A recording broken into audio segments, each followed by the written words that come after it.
Salut amis parieurs, c'est Josian. Aujourd'hui nouvelle vidéo et dans cette vidéo je vais te donner les avantages mais aussi les inconvénients par rapport au suivi de Tipster. Mais si tu n'es toujours pas abonné à la chaîne YouTube, évidemment tu peux tout simplement t'abonner et ça te permettra de recevoir toutes mes prochaines vidéos. Et si tu veux également les recevoir par le biais d'une notification, tu as la cloche à actionner pour recevoir également une notification lorsque j'envoie une nouvelle vidéo. Et si tu veux recevoir également tous mes pronostics gratuitement dans ta boîte mail, il suffit simplement de t'inscrire sur le lien qui se trouve en dessous dans la description.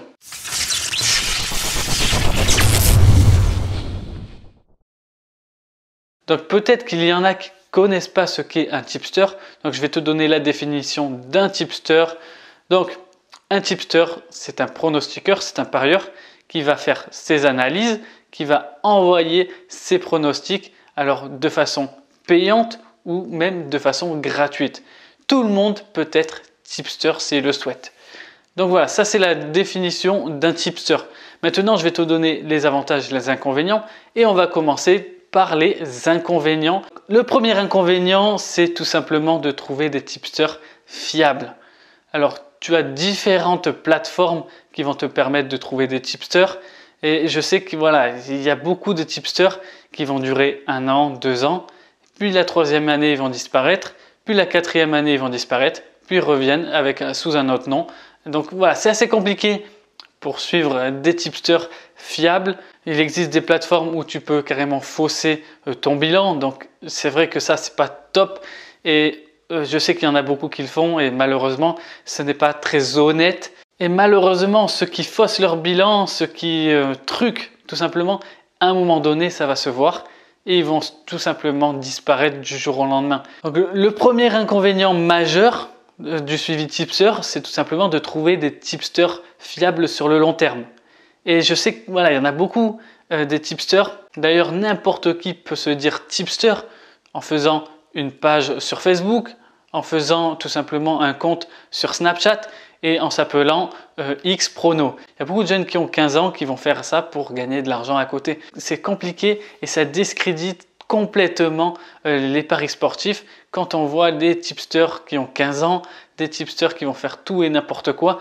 Donc moi je t'invite tout simplement à faire très attention, à regarder les bilans, etc. Mais dans une prochaine vidéo, je te donnerai mes critères que je sélectionne pour suivre des tipsters. Donc ça, tu vois, ça c'est le premier inconvénient, c'est de trouver des tipsters fiables sur le long terme. Le deuxième inconvénient, c'est psychologique, c'est le fait de confier son argent à un tipster, de confier son argent à un autre parieur. Et ça, psychologiquement, c'est assez compliqué pour des personnes voilà, qui n'ont pas forcément confiance aux gens. Et voilà, personnellement, ça c'était mon cas. Donc je te le dis honnêtement, moi j'ai du mal à faire confiance aux autres. Et ça a été mon cas dans les paris sportifs. J'ai mis du temps, j'ai mis longtemps avant de prendre un abonnement à un tipster. Et maintenant, tu vois, je le regrette absolument pas parce que ça me permet aujourd'hui de faire fructifier mon argent.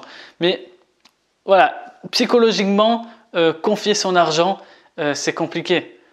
C'est comme si voilà, tu donnais ton argent à quelqu'un et il va essayer de le faire fructifier pour toi. Moi, personnellement, psychologiquement, je le mets dans l'inconvénient puisque ça m'est arrivé et c'était assez compliqué. Au final, ce n'était juste qu'une croyance limitante, mais il fallait péter justement cette croyance pour réussir à passer un cap par rapport à ça, par rapport au suivi de tipster.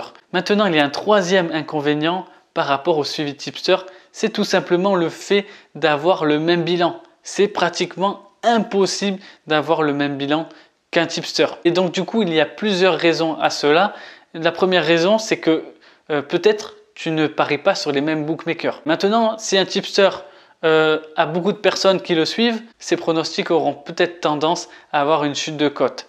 Et donc par conséquent, ça dépend à quelle heure la personne, le tipster, envoie le pronostic. Donc par exemple, un tipster va proposer un pronostic sur une cote à 1,80 et toi peut-être quand tu vas pouvoir le mettre, c'est-à-dire peut-être à 17h, à 18h, à 19h, je ne sais pas quand, mais peut-être que la cote aura chuté. Donc peut-être qu'au lieu d'avoir une cote à 1,80, toi tu l'auras à 1,70. Et sur le long terme, au final, ça peut faire une différence énorme. Donc ça c'est assez compliqué et ça c'est un inconvénient, c'est qu'à un moment donné, si un tipster a 5% de retour sur investissement, toi tu vas peut-être avoir 2, 3, peut-être même en négatif. Il y a beaucoup de critères qui rentrent en jeu. Donc pour avoir le même bilan, c'est pratiquement impossible.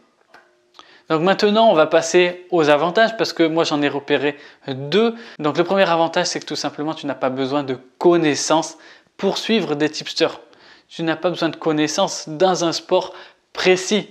Et ça, c'est intéressant parce que, donc exemple, moi je n'ai aucune connaissance par exemple en NHL, en hockey sur glace. Eh bien, j'ai pris un tipster en NHL, en hockey sur glace et qui me permet aujourd'hui de faire fructifier pendant toute la saison mon argent, ma bankroll. Et ça, tu le vois, ça c'est un avantage majeur parce que si j'avais voulu faire moi-même mes propres pronostics sur la NHL, je suis persuadé que je serais en négatif aujourd'hui à l'heure où je te parle. Donc voilà, le deuxième avantage, c'est que toi, tu n'as rien à faire. Tu n'as simplement qu'à recopier les pronostics que le tipster va te donner et ça va faire fructifier ton argent, ça va faire fructifier ta bankroll sur le long terme. Et donc honnêtement, aujourd'hui, je t'encourage clairement à faire du suivi tipster parce que ça va te permettre peut-être de faire fructifier ton argent sans rien faire. Toi, tu n'as juste plus qu'à recopier les pronostics d'un tipster et ça, honnêtement, ouais, si tu n'as pas le temps, si tu travailles, si tu as une longue journée, prends 5 minutes dans ta journée, tu copies les pronostics et tu n'as plus qu'à attendre les résultats, que ça soit positif ou négatif. Ça va quand même faire fructifier ta bankroll si tu as bien sélectionné tes tipsters. Donc si je résume un petit peu la vidéo, j'ai repéré 3 inconvénients et également 2 avantages majeurs. Mais j'ai envie de mettre plus en avant les avantages puisque honnêtement aujourd'hui, c'est ce que je pratique et ça me permet de faire fructifier ma bankroll. Donc voilà, si tu as aimé la vidéo, mets un like, ça fait toujours plaisir. N'hésite pas également à partager la vidéo au plus grand nombre. Dis-moi en commentaire si toi également tu fais du suivi tipster, si tu n'en fais pas. Et dis-moi aussi pourquoi tu n'en fais pas et pourquoi tu en fais. Je serai ravi de débattre avec toi dans les commentaire. Et sinon, moi je file analyser quelques paris. Je te dis à très bientôt pour une nouvelle vidéo. Et surtout, n'oublie pas, parions ensemble, gagnons ensemble. Ciao!